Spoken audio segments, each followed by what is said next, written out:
Hey, Marty here. Welcome to the Sublime to the Ridiculous Video Blog Edition.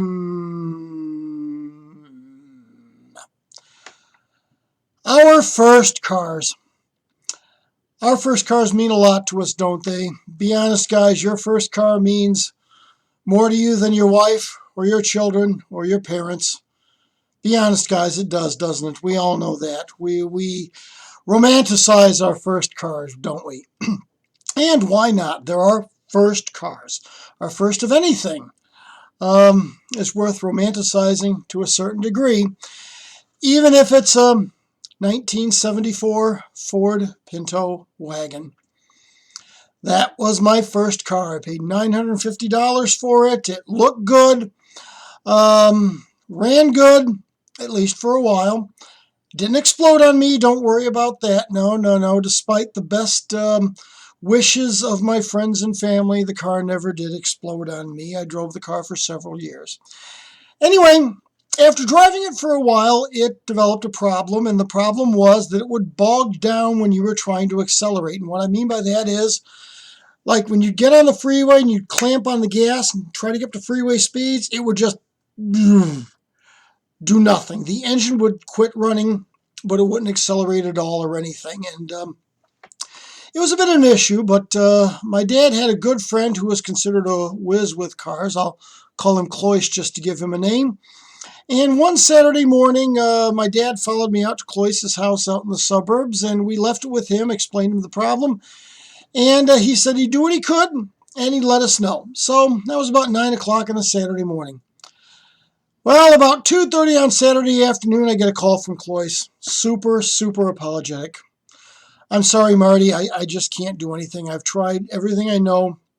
Nothing I do seems to help. I just can't do anything for the car for you. Sorry. Give me $55 if you don't mind for the parts I put into it, and we'll call it even. Well, all right. I appreciated the effort, right? In retrospect, I think Cloyce was trying to do me a favor, because I tell you what, driving home, that car did great. And I mean, I got on the freeway and got up to freeway speeds like that, no problem at all. It drove fantastic. Got home that Saturday afternoon. My wife asked me what was up. I says, he said he didn't do any good, but it's doing great. Okay, well, I got to go shopping Sunday. I'll give it a try. Fair enough. Sunday, she takes it shopping, and I stay home, because what husband doesn't want to stay home when his wife is shopping?